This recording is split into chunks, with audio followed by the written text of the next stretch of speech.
Yeah, ladies and gentlemen, I am back again. Like I promised, I told us I was going to be back again, and I really thank you for, standing by, waiting for my coming back. Thank you very much. I appreciate.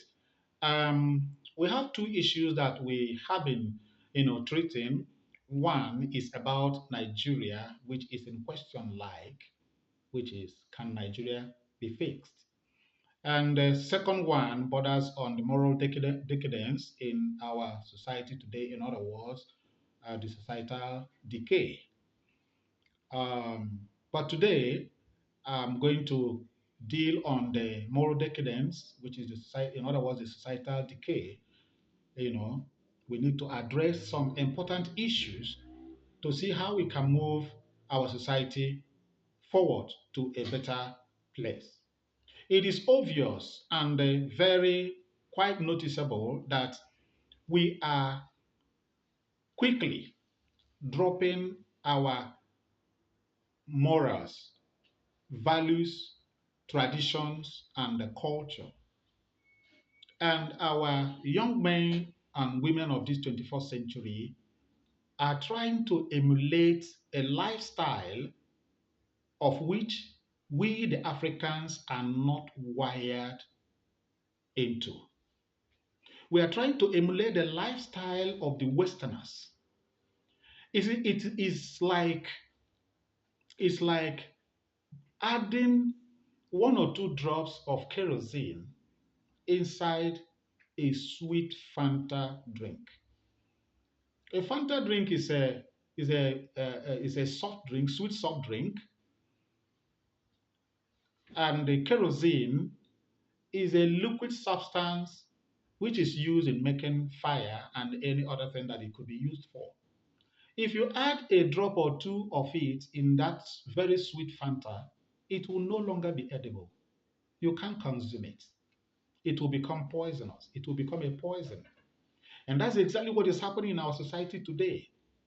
Trying to emulate the lifestyle by which we are not wired into has brought a very dangerous poison into the African soil.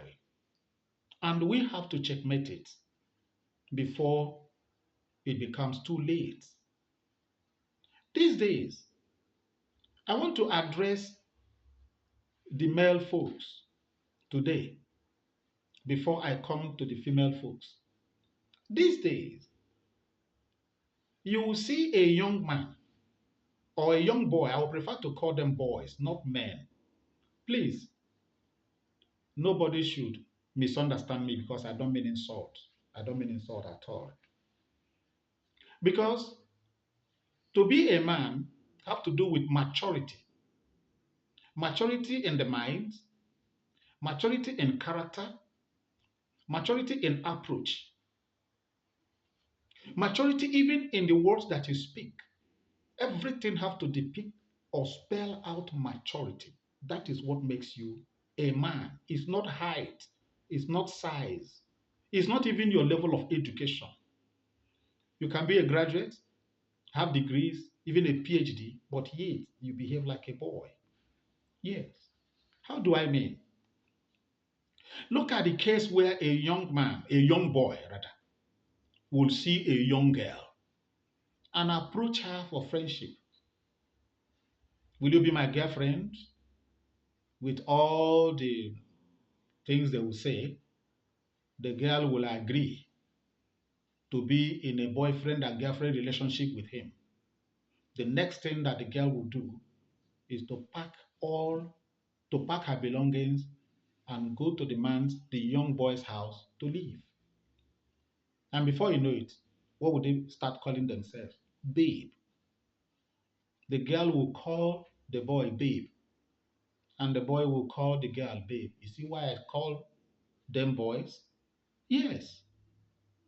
Who is a babe? What's the definition of that word? Babe or baby. What is the definition?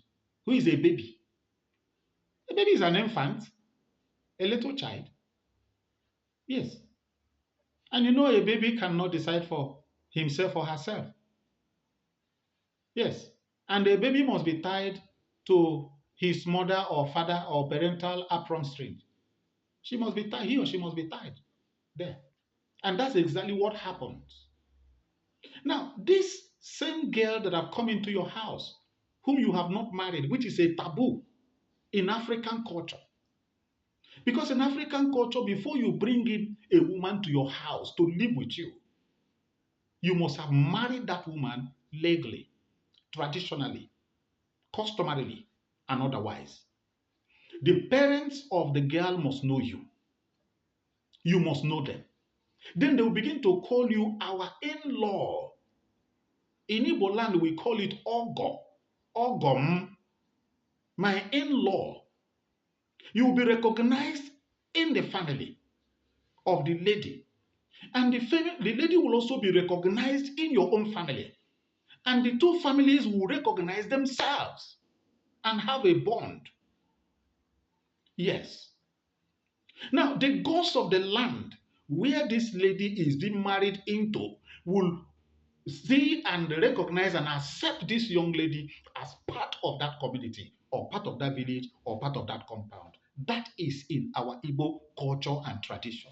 There are some traditional practices that need to be carried out when that woman is brought in. And as soon as the bride price of that lady is being paid, her name changed. She will now switch from her own father's name to the name of the man that married her and have become part and parcel of that family. That is how it is done in our culture and tradition, which is not what we're seeing today. Now, she has started living with you as a girlfriend. And now that she has started living with you, she now decide what happens in your house. Imagine the issue where your mother pays you a visit in the city where you are. She will now begin to ask you, babe, when is your mother going back?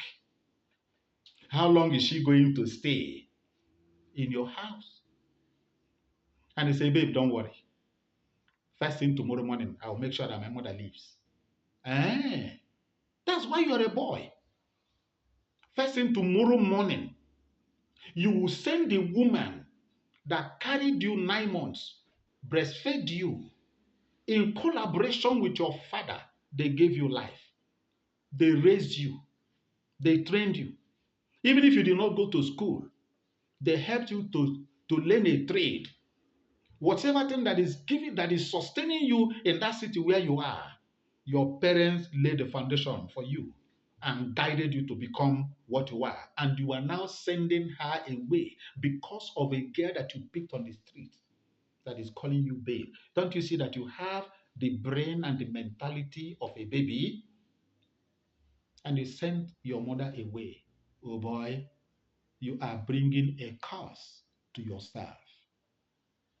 Should anything happen to you tomorrow that you become incapacitated for few months, then watch out and see what will happen. I bet you, is that your mother, your siblings, and your father? They are the ones that will stand for you. That your babe will disappear because you are a babe and she's a babe. Another, another man or parent will carry that baby away to breastfeed her somewhere. And you'll be left alone again for your own parents to breastfeed you again. It is a taboo. Now, let me ask this question quickly. The people you are trying to emulate their lifestyle, the people that have no culture and tradition that you want to emulate their lifestyle, let me tell you something about them. You will see a woman or a man of 60, 65, 70, 75 years with children and even grandchildren. You ask her, how about your wife? You say no. Sorry, ask him, how about your husband? You say no, it's not my husband, it's my boyfriend. Oh, are you shocked? Are you surprised to hear that? Yes, make inquiries.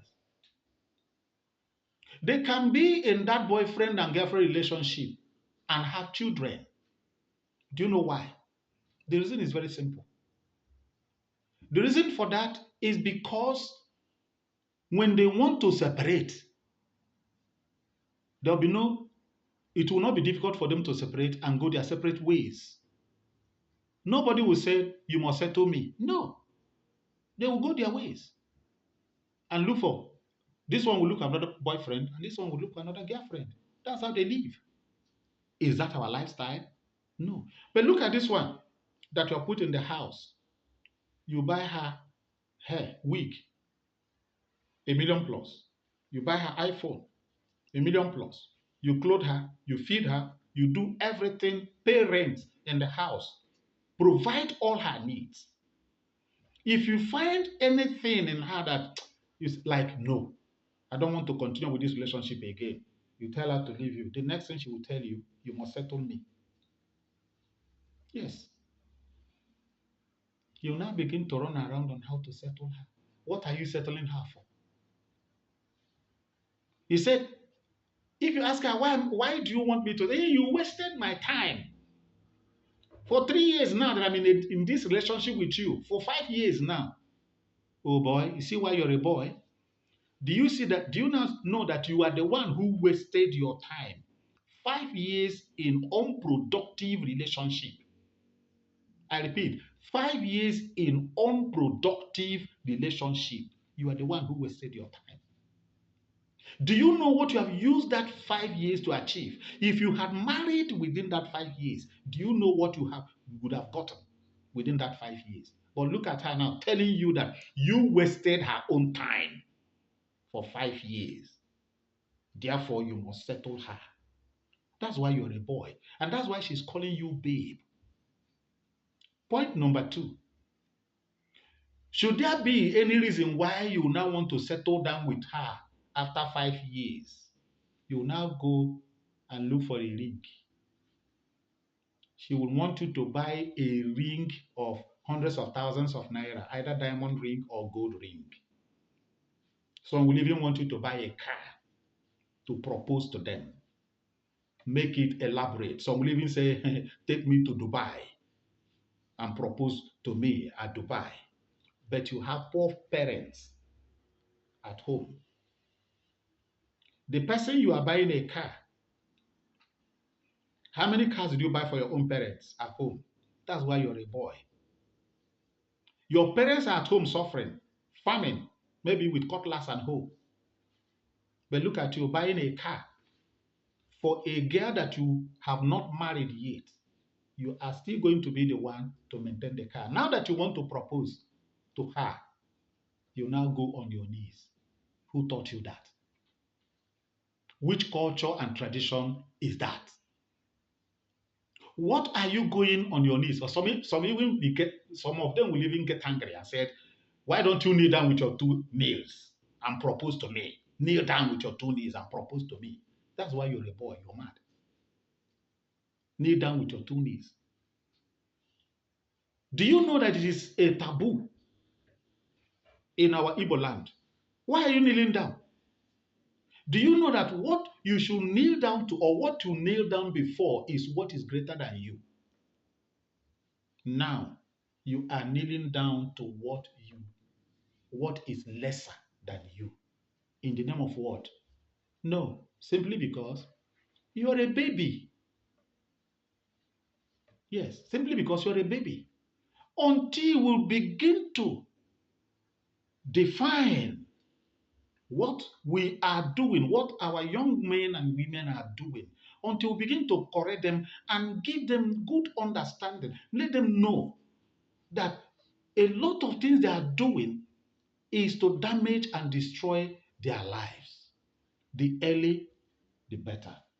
I have a lot to share, but for now, we're going to call it a day until I come your way again next time. Keep hope alive and wait. Thank you. Bye.